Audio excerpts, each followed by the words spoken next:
Hello world. It has been about 3 years probably since I made a video for social media. But I'm Ingrid, and I used to make videos more when I was doing online coaching for fitness groups, and I would share them out and hope to impact somebody. So here we go. So following up a recent post about some physical transformations that I've had this year, I just I was going to write a really long post. People don't typically read them when I write like a book, which I can easily do. So figured I'd make a quick video just to share a little bit. And I'm always happy to answer any questions. I mean, I can only speak from my own experience, but if it helps somebody on their journey, then cool. So really, I've just had a lot of people ask me what I've been doing to achieve the physical changes that I have.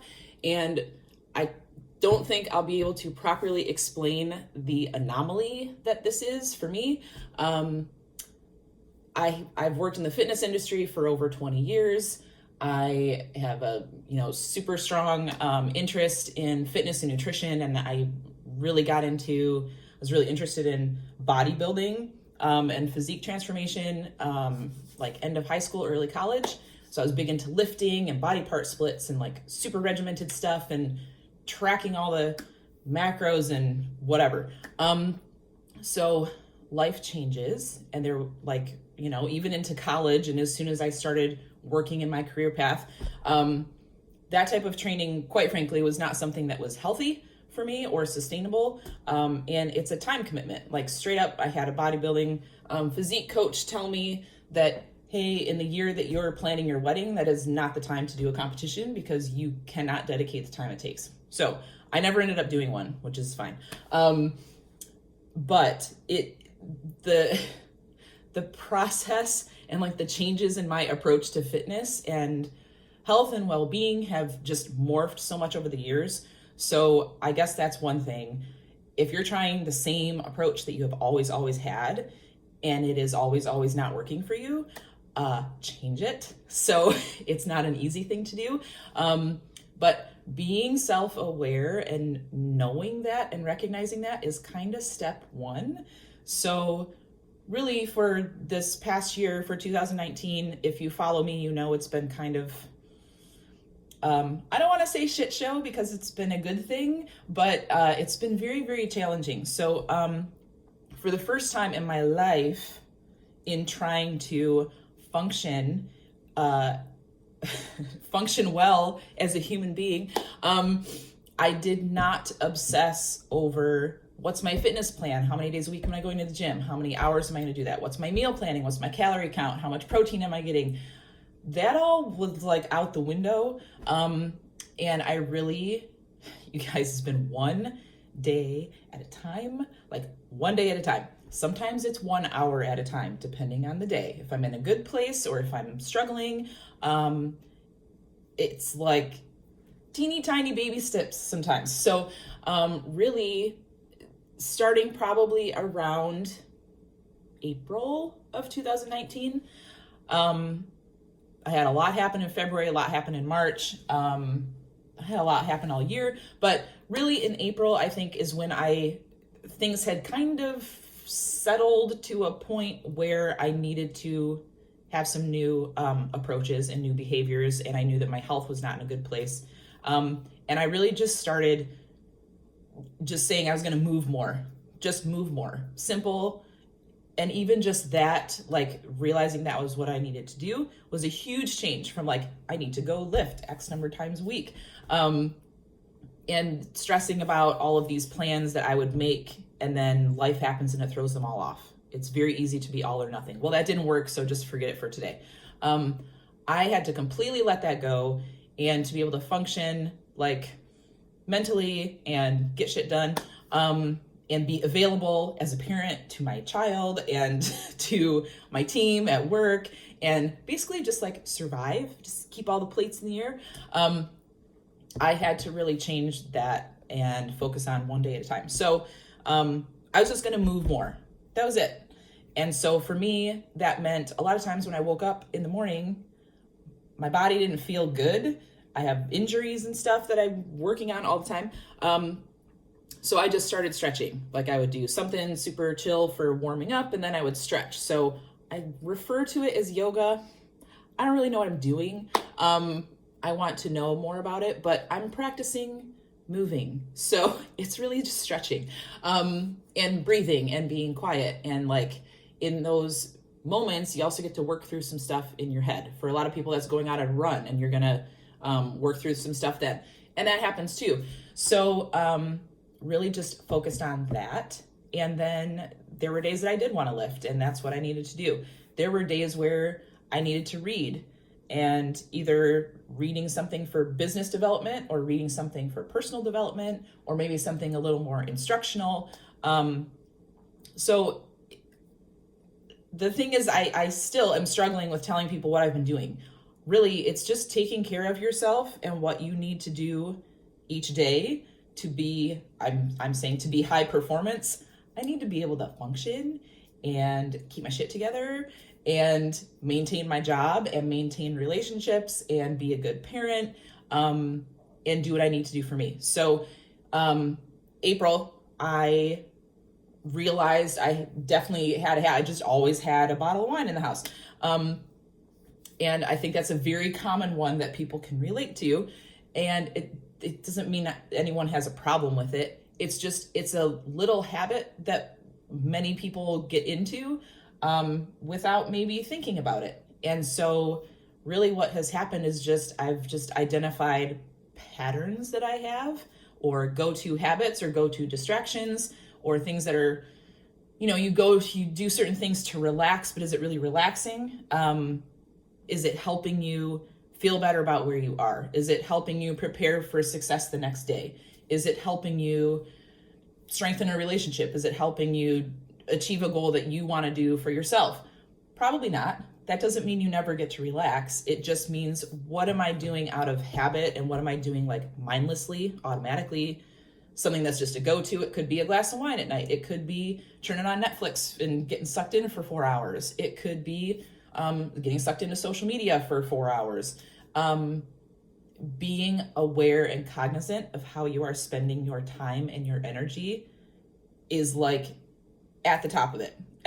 And then you have to figure out what you need to do for yourself at any given moment, or on any given day, or in any given time period. So that's really all I have done. The physical changes have been a bonus, like a side effect of all this other work that I've put in. So, and it's never done. Like, it's never done. Now at this point with the physical changes, I want to change some things up and become a little more intentional about that, and focus on the strength training, maintain my muscle mass, that kind of stuff. But on the daily, it's still about more than surviving. It's still about just being the best that you can be, and knowing what you want for yourself, and knowing how you can best serve others. And like, you have to handle life. So on the daily, you've got to be able to function. So, some nights there's a habit of eating a whole bag of microwave popcorn. I love kettle corn. So some nights that's my dinner, straight up. Like, I'll eat kettle corn and, I don't know, LaCroix or something, like whatever. Maybe a spoonful of peanut butter straight out of the jar. Like, I'm not obsessing over the nutrition stuff. It's all just taken in strides. Some nights I go to do that and like, that is not going to help me feel better. That is not what I need to do tonight. Let me actually eat some real food. And that's there whenever I want it. But it's, you just have to pay attention to where you are, and don't zone out, and don't get sucked into patterns or habits that are not good for you. It's really being aware of that. Like, that's it. That is what has happened. So there has been no, I can't even say that I averaged X number of workouts per week. Like, yesterday I was going to lift because I needed to get some strength training in. And then I picked a playlist that I would rather dance to. So that's what I did. And And that's okay. I still moved. I felt great. Like I can pick up the weights today. So it's really just be aware of what you need to do to feel good. If you can focus on that on the daily, and find those habits that you have, or really it's just finding your patterns and realizing which ones you want to change. It doesn't mean you're never going to do that again. It just means like be intentional about it and have a purpose about it. There's plenty of times I go out socially and I'll have some drinks. Like in that place, that's cool. Do I need to do that at home when I'm by myself and feeling run down and stressed out, and a glass of wine sounds like a great idea to relax? Really, when I think that through, it's not going to help me. I probably need to actually like breathe for a minute and then sit down and organize my shit for tomorrow. That's what's actually going to help me feel better. So that's all I can say, you guys. And since May, like I was only tracking my weight ever last year to make sure I didn't increase, because I was at like 180, which for me is about what I weighed when I was 9 months pregnant. Maybe I hit 184 when I was 9 months pregnant. I don't need to weigh that on the regular. So that was like my max. I was like, oh my God, I need to stay at 179 or less. Like that was the only reason I was ever stepping on a scale. And so in May of 2019, I was tracking it. And then I really didn't check the scale until September, because I wasn't trying to have physical changes. But my clothes were fitting so differently and people were starting to say things. I was like, okay, something's happening.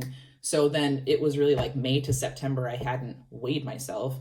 And I had lost 8 to 10 pounds. And it was like, I didn't even understand it. I'm like, I don't know, something's wrong with the scale. I changed the batteries, like whatever. But yeah, so that was 10 pounds. And then from September till now, January, was another 10. So but again, it's like a side effect. Like I can't even explain it and have anyone really understand what an anomaly that is for me personally, because in the past, I would say when I try to lose weight, I have a very hard time losing weight. My body composition tends to run higher. My beautiful sister has always had lower body composition than me. We're just built differently. So knowing that about yourself is important too. Do not compare yourself to someone else. And so it's just, that's what I've been doing. Like feed yourself good stuff. Think about, is this going to help me feel better? Is this going to help me perform better? Like really, is this going to help me feel better? Is this really good for me? Sometimes microwave popcorn for dinner with a glass of wine is exactly what I need to do. Most of the time it isn't. So just be aware. So I don't know if you guys have questions or whatever, feel free to ask me. I can just speak about my experience. But I encourage all of you to take note of what you're doing each day, or if you are trying to follow a super strict fitness program and you're struggling with that, go easy on yourself. Life is crazy. None of us have like super regular schedules or circumstances, or, there's always something. So when you're in that moment and you're trying to, you feel like you're failing at something, just like take a step back and be nice to yourself and think, if a friend of mine came to me and told me this, what would I tell them? You'd probably tell them, give yourself a freaking break. Like, it's okay. What's going to help you right now? Do that for yourself. And then you'll start, it's baby steps. So, and it compiles, is that the right word? Over time, compounds over time. And so then eventually, like down the road, you do have changes. And it's so much about keeping your head right and, managing stress and all of that. So that's all I got. Probably just a huge ramble, but hopefully it helps somebody. And also I will make one book recommendation. I have like 20 that I would actually recommend, but I'm currently reading Off Balance on Purpose by Dan Thurman. It's a really great read. There is an audio version as well, but I didn't prefer the cadence and everything of it. I listened to a sample of it.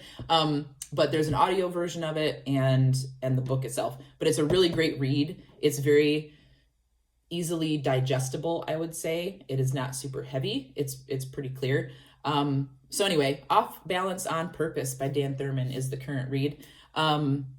So yeah, thanks. I don't know. Go out and rock today and do whatever's going to make you feel good for today and for tomorrow. Okay, bye.